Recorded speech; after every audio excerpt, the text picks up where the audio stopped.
The offense or the defense. Let's face it, if you've got the ball, 4 yards or more on first down is what you're aiming for. They tried to throw for it there.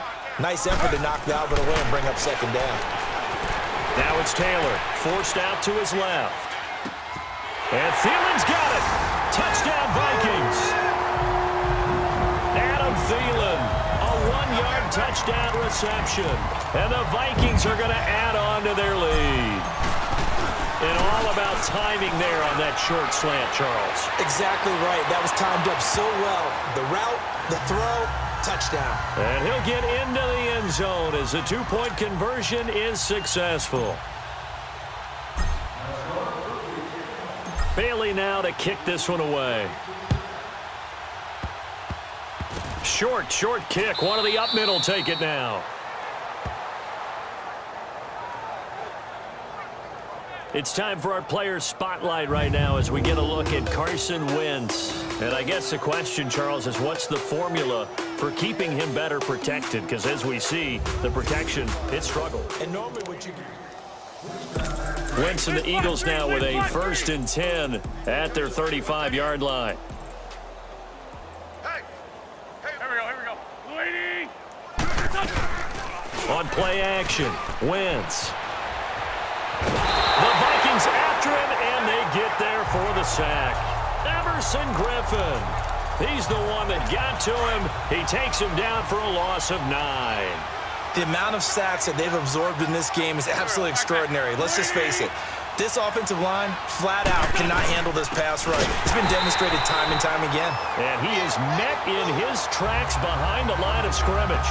He'll wind up losing 3. And now it's 3rd down. Some of these play calls, I think they're a little conservative, but you know me, because it's easy to sit up in this booth, right, and make all the calls and think I'm going to be correct. But I would like to see them open things up, because otherwise this defense is going to gang up on the run and shut them down. And Jeffrey's got it. Of course, he's coming off that monster game in their wild card victory, but that's his first catch here in the divisional round. It's been a very one-sided game so far. They got to change what they're doing right now, don't they? You can't wait till the halftime speech to make an adjustment. No, you can't, because if you're doing it right, you're adjusting from series to series, and they need a big adjustment here to try and put some points on the board. The tackle made there by Linval Joseph. They tried a quick hitter inside, but that one was swallowed up because what they're hoping, those big defensive linemen will take the bait and move laterally and open up a crease that they can run through. Didn't happen on that play. He rifles one that's intercepted. Picked off by George Iloka. And they have possession, and they have it at the 38-yard line. Yeah, he's just trying to throw this ball into the hole in the zone, but those windows can open and close quickly, especially in the middle of the field. So if the timing's not right, we'll see interceptions like that one right there. After the interception, here's Taylor. Escaping the pressure right. Going deep for Diggs.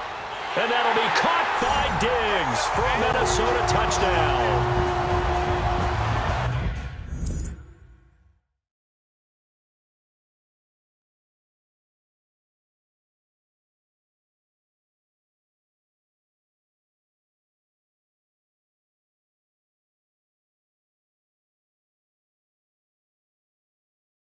Stephon Diggs, 62 yards.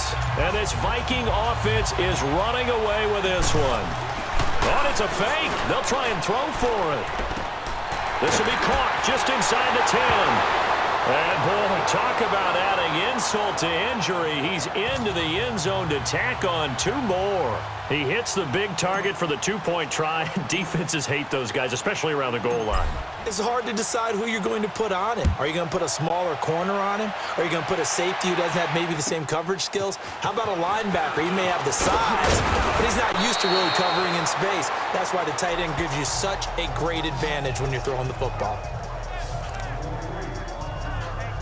Philadelphia getting set to take the field. And following the interception, just any interception, are you a little bit more cautious when you start that next drive, or no, you just throw that out the window? I think you are. Sproles lost the football, and the Vikings pick up the football. And his guys will take over at the 30-yard line. Often on fumbles, you look at the guy who coughed it up and say, geez, what did he do? But, hey, let's tip the cap to the defense here. Not a problem at all, my man. I'm not even going to tip it. I'm going to doff my cap to him. Congratulations. Big-time play. Knocking it free and creating something good for your team. Touchdown, Vikings! A great effort there with his second touchdown here in this first half. And the Vikings offense continues to pour it on. And always a good first half when you can hit pay dirt twice. And it never hurts to have that good feeling as the game moves on. Just think about halftime. If that's all he gets, he'll just sit there at the half and think, all right, 2 already. I can get some more. I can get some more. And he'll be encouraging his offensive line to create some space.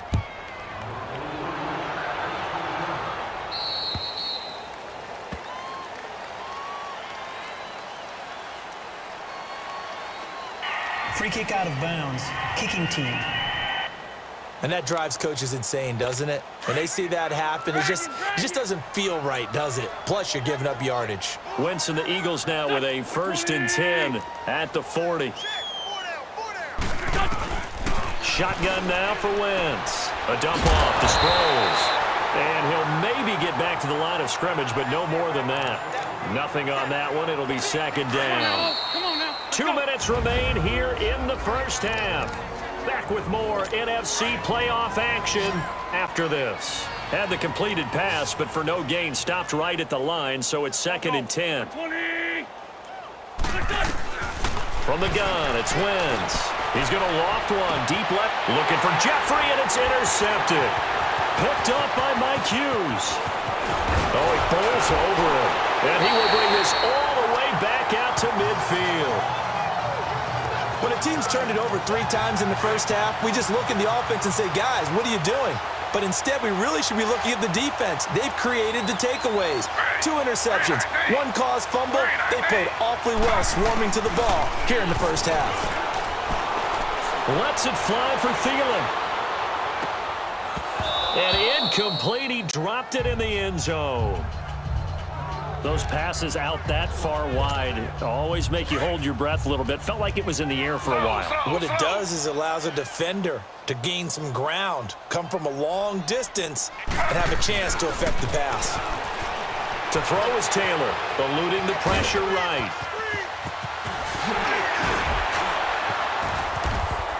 Oh, now he pulls him over. And they'll wind up getting this one all the way down inside the 20. Big yardage there on the scramble. It gets him a 1st down.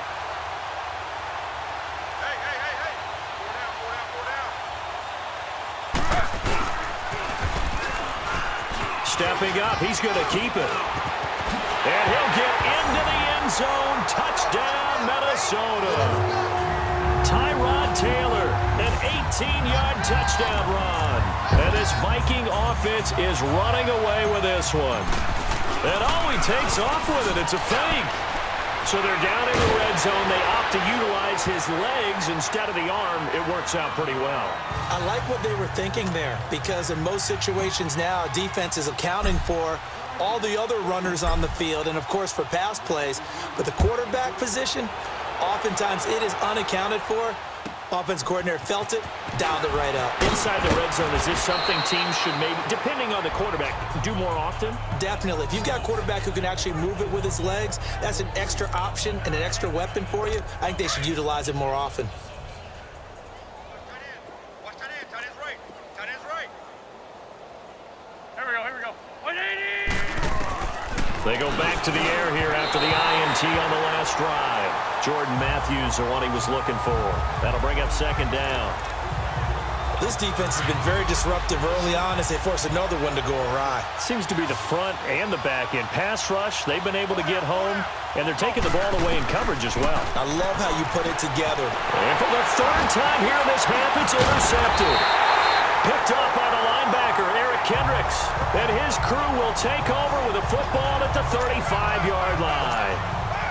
All right, work with me, partner. This is a classic understatement. Their execution has been very poor. Last 3 drives, 2 interceptions and a fumble. Winning football? We're not seeing it right now. And he's got this down almost to the 20 before he's dropped. They give him 14 yards that time and a fresh set of downs. Okay, only one phrase comes to mind after watching that fake executed before fourth down. You know what it is? I can't wait to hear it. I'm very baffled right now. What do you got? They had a method to their madness. Yeah, their method worked. You don't see people line up to go for a fake without it being fourth down, but I guess they had a play they liked. Yeah, I was enjoying your commentary on that one as you were trying to set it up. Okay, not fourth down, setting up for a field goal, and they fake it? It was amazing. Well, go ahead and mark that down as one of the most bizarre first down calls in the history of the National Football League. A fake, and it backfires. But we've seen a lot of first down. Yeah, you're right. And we've seen a lot of innovation throughout the years in the NFL. I mean, we've gone from the single wing to the T formation to shotgun, right? Running spread, run and shoot, you nit. And with a clock reading zeros, he is into the end zone. What an exclamation mark to the end of this second quarter. Indeed. Well, my education continues in this game. I've got to tell you because... Oh, they flip it to the kicker. He looks like he's going to throw it. Looking sideline, incomplete. So we've come upon halftime here in this. So I'm waltzing down Main Street, got an umbrella, just a torrential downpour, and I look over, and this guy, stone-faced, wearing a poncho that says, "Don't rain on my parade," and he is just angry. And we got to go. I'll tell you the rest of it. Here we go, third quarter.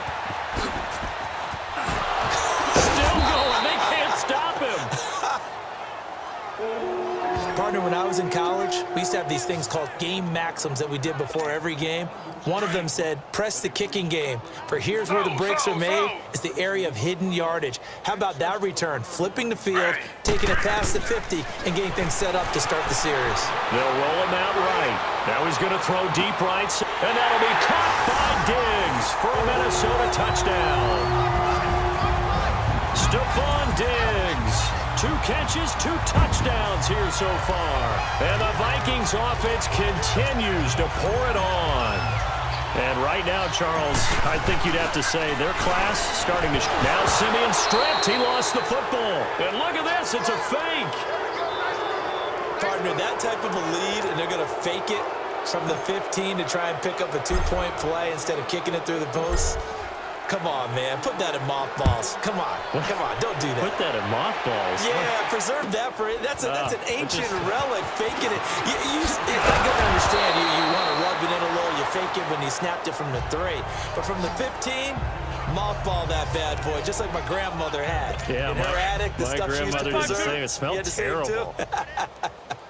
Wentz and the Eagles now with a 1st and 10 at their own 24. Trying to shake off the interception. He'll look to throw. And his guys will take over at the 30-yard line. You hear me laughing, partner, and I'm not laughing at the situation. But sometimes you just get yourself into a rut. It's hard to shake yourself out of it. Now a handoff. Here's Kamara.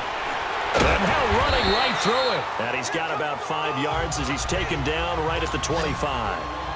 Third quarter and you've got the lead. You're not ready to go into that 4-minute offense to close the game out, but a running game can really benefit your team right now.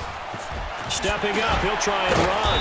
And he'll be brought down inside the 20 at the 19. And after getting tackled, he's still down and looking very...